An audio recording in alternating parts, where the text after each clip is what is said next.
Hello crafty people, it's Sharon here again, and I thought I'd pop by today with a quick to make Christmas card that you can use for batch making, because we're getting to that time of year now, aren't we, where we need to start making things, but we do need to make quick cards as well. So on the Creative Expressions website, they had a sale recently and I came across this little beauty, which I just thought would be brilliant for making quick Christmas cards in a DL shape, which, as I mentioned on a recent video, DL does fit into the small size postage for us here in the UK, so it's really great. Now, I'm not sure if this is on sale anymore, but hopefully they will still have it on their website if you want it, and it's called FR5357 Trimming the Tree. And even if it's not in the sale, to be honest, these stamps are really inexpensive, so it's well worth the purchase if you like that sort of thing. Now, just to give you an idea, I've already made a few cards with this stamp, and they're all pretty much the same, but I'm going to bring them in so you can see. What I've basically done is created a very simple card using the stamp as my focal image. I've used a die cut to create a frame, and I even made my own DL card bases, which I can tell you about in a moment. So that's one of the cards, and then I've gone just with different colorways, so you can see here silver and pinks and blues, and this is basically just using up cardstock that I've got in my stash. So it's a really economical way to make things, because for each of these sparkly panels, whether you use a die cut or you just cut it yourself, you can get 3 to 4 panels out of a sheet of A4 card. So it's a really good use of your stash, and also to use up some scraps if you've got them. And I don't know if you can see, but I've also added a bit of glitter on some parts of mine. So for today's card, I've prepared already, and I have cut myself a DL card. Basically, I started with an A4 sheet of paper, and if you imagine this is sort of 2/3 of it, so what will happen is, let me just zoom out. Doesn't want to let me zoom out anymore, sorry. But basically I had an A4 sheet of card, and then I measured 20 centimeters across and cut, and then the extra piece that was left on the side I will use for my center panel. Then I score at 10 centimeters and fold in half, and that's my DL card, which will fit into a DL craft envelope, which you can get readily available on Amazon or wherever your place of choice is. I then created a panel with some metallic card, and for this one I've just cut it straight for ease, and I made this 9 centimeters across and 20 centimeters down. So basically it leaves a ½ centimeter border all around my base card. And then I've pre-stamped my image onto that spare piece of white card that I was telling you about, and it measures 8.5 across and 19.5 centimeters down. So now we're ready to start colouring. I'm using my Ohuhu pens, but rather than my brush markers, I'm using the ones with the little pointy nibs, because these are all quite small. If you look at my finger there, you can see the little pieces individually are quite small.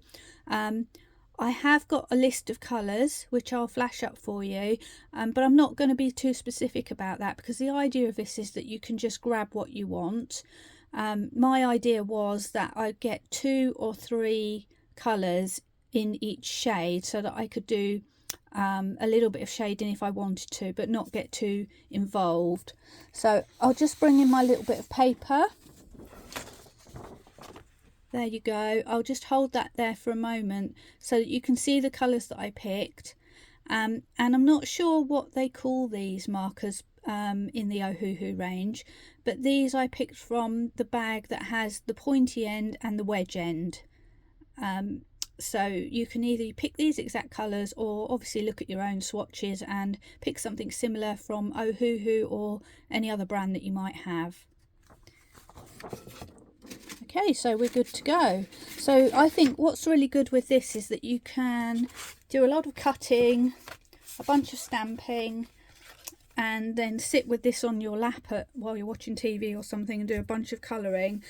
And before you know it, you've got a load of cards already made. And I'm going to keep the colouring very, very simple on this. So I'm just zooming in so you can see. And for me, I started with my yellows.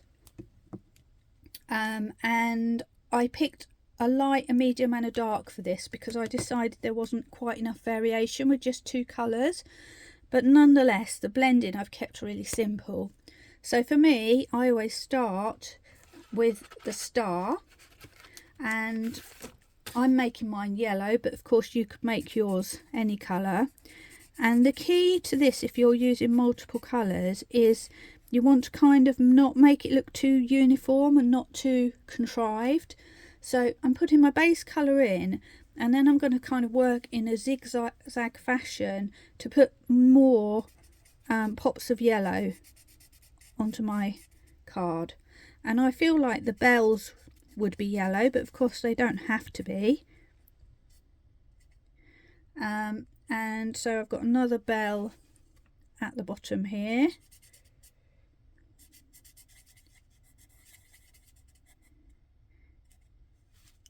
So that's my light colour.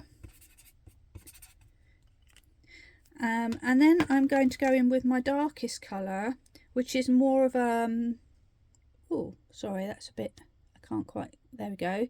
A bit of a golden browny yellow.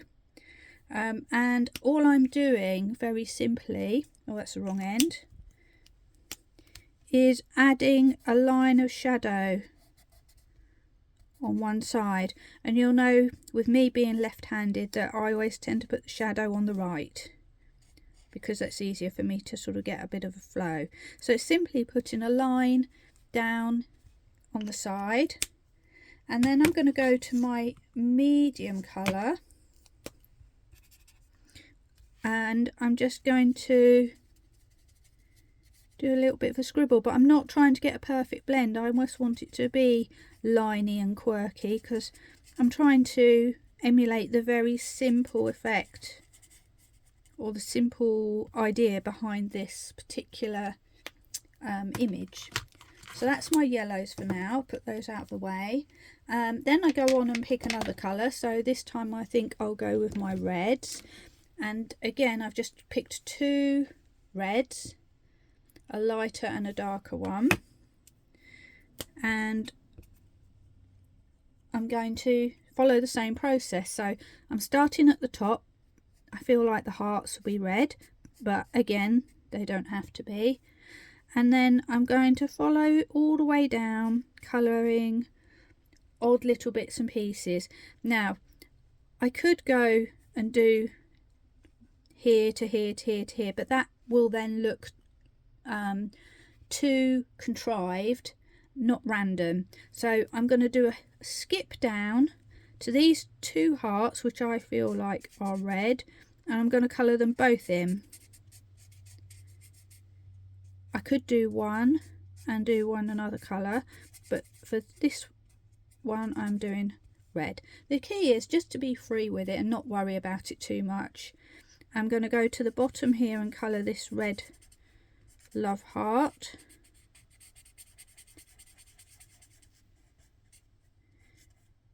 So you can see this is really quite relaxing. You don't have to overthink it at all.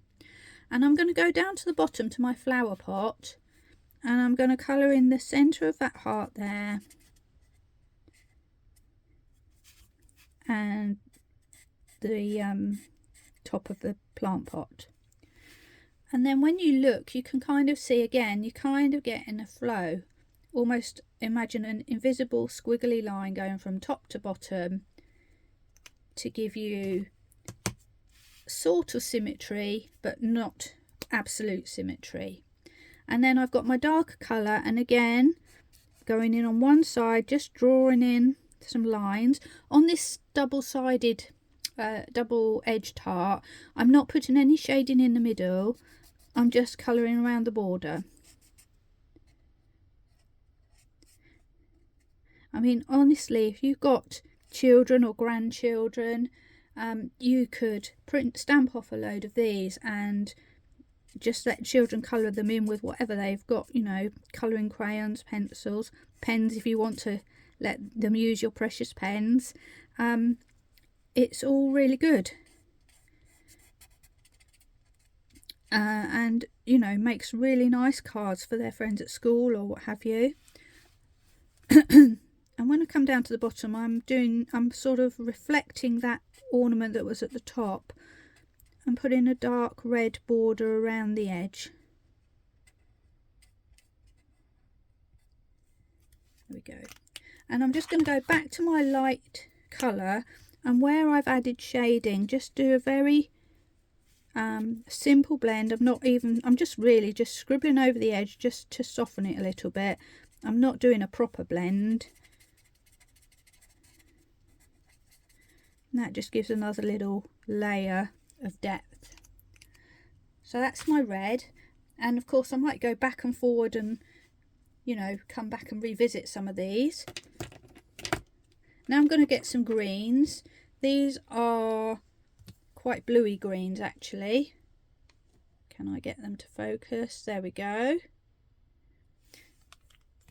And I'm follow that same process again. So I'm starting at the top.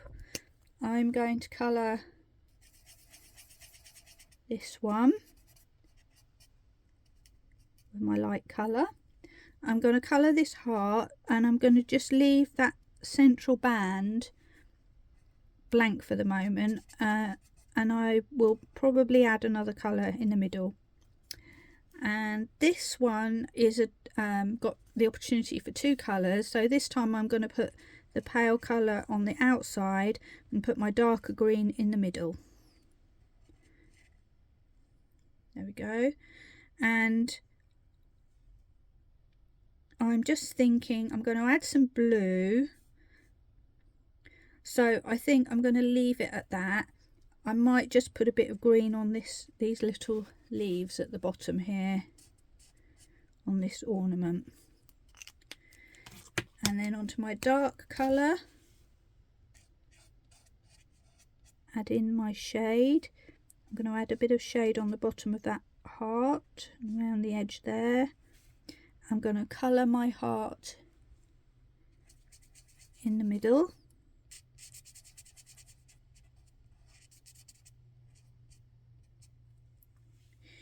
And I'm just going to, on the top of these little filigree bits, just add a little bit of darkness there. And then returning to my bauble at the top, I'm just going to soften that line. And I don't need to do it with any others, I don't think. So you just go with what you feel at the time. And then finally I've got a pair of blues. There we go. And I'm going to fill in the gaps basically now. So I'm going to do this line on my heart. I'm going to do top and bottom of this bauble that looks like a UFO. And I'm going to do the Noel.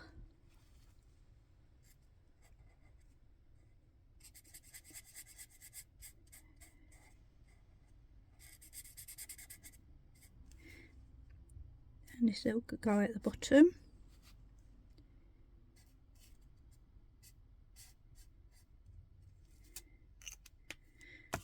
And then taking my darker colour, I'm going to go to the UFO and just put a little touch at the edges. I'm going to go to Noel and put a little bit on there and a little bit on the side. And on the pointy bauble on the bottom, I'm just going to go around the edge of those filigree parts so that it looks like they're raised above the rest of the bauble. And then I'm just going to touch in just for a little extra blend. And now's the time for a quick check to make sure everything's covered warble wise. And I've still got a missing bit here on my UFO, so I'm going to add yellow for that in the middle. Now, it could be the light or the medium. You can just pick one and then pick a darker one just to touch the edges, and that gives it a little bit of a rounding effect. So my baubles are all done, and I'm just going to zoom down. I just need to finish my plant pot, and I decided to make it just like a terracotta plant pot, and I'm colouring it completely flat. I'm not worrying about shading.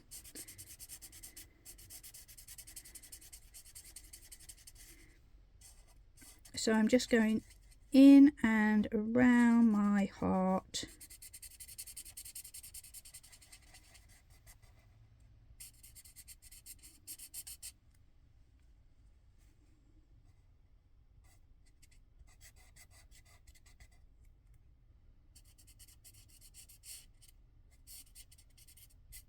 And that's done. So that's the colouring complete. You can see how really quick and easy this is to achieve. The one thing I just want to do before I complete this is I need to just ground my Christmas tree a little bit, because I feel like it's floating. So I'm just finding a trusty bit of paper that I've ripped. Here goes. And I had a little bit of sticky masking paper that I'd cut just to mask off the bottom of my flower pot, but I can't find it.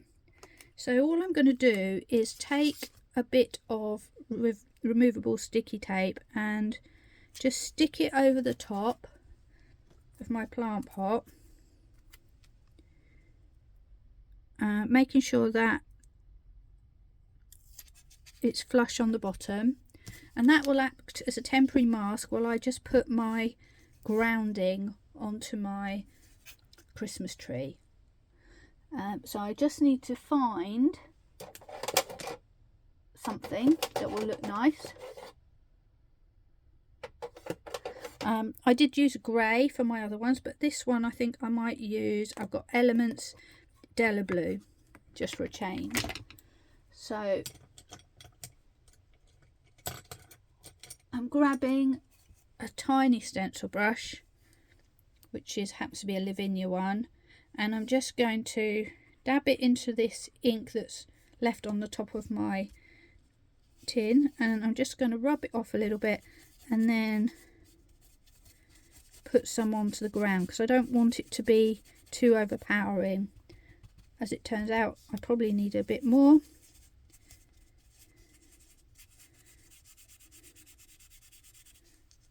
So just having a little look.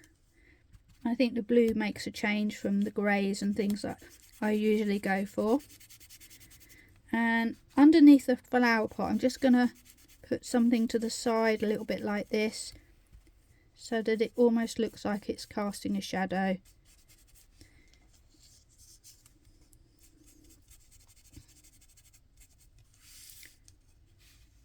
And there we go, we have a little bit of grounding. So now we've just got to remember to remove that sticky tape. I did go over the line a little bit, so I'm just going to very gently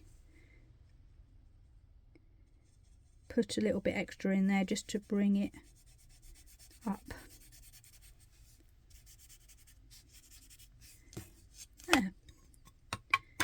Now this piece of card is actually a little bit wider than the cards I cut for the samples that I showed you, so I have got some white space around the edge.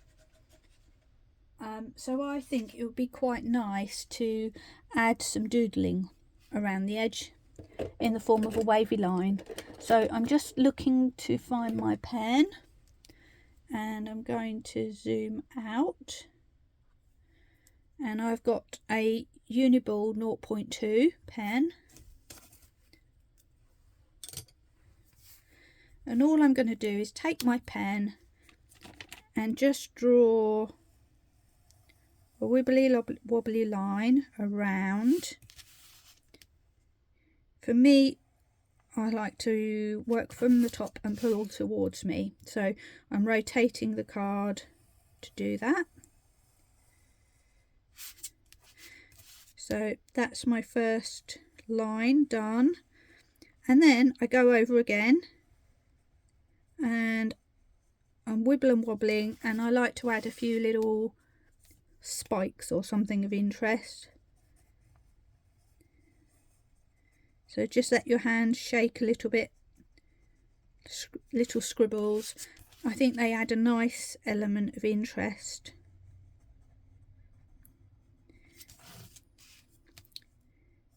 Or you can just do another wobbly line if you prefer. My pen's starting to run out a bit, I think.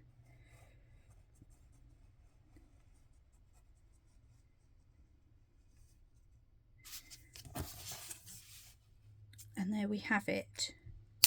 So now all that remains is to grab my glue and my card base and stick it all together. So for me, especially if you're using glitter card or anything that's coated like this metallic card, you can either use like double-sided sticky tape if you think you can place your item down straight first time, but I am not that person, so I like to use pin flare glue, which gives you a little bit of wiggle time but is strong enough to hold everything together. So I'm going to place that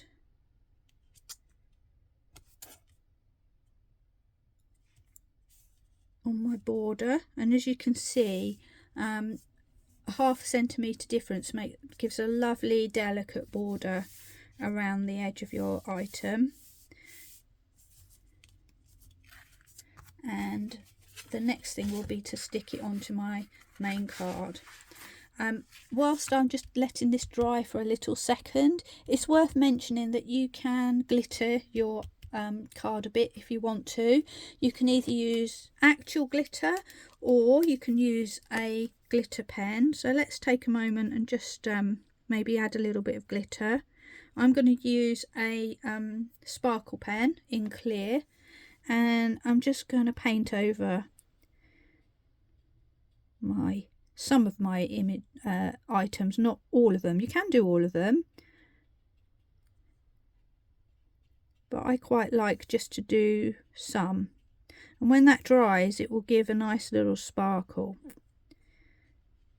Now if you're using real glitter, I would suggest to avoid glittering these little ornaments that have got words on them, simply because it will dull the effect and soften those words, which you might not want to do. You might want to leave them clear and visible. So that's just something to bear in mind.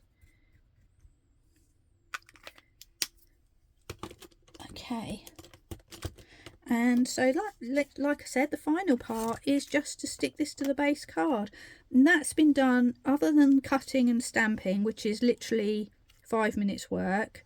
This has been done in real time, quite slowly, to talk through what I'm doing. So what that actually means for you at home is that you can create these cards really quickly and have a lovely set of cards ready for Christmas.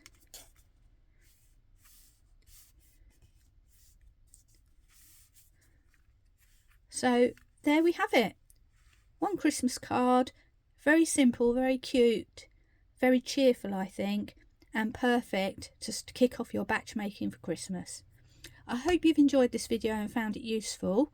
If you like what you see, I would love it if you would subscribe to me, and then you'll receive a notification of any other videos that I do, and also be able to look back at the other videos that I've done so far. Thanks ever so much for watching, and I hope to see you again soon. Bye!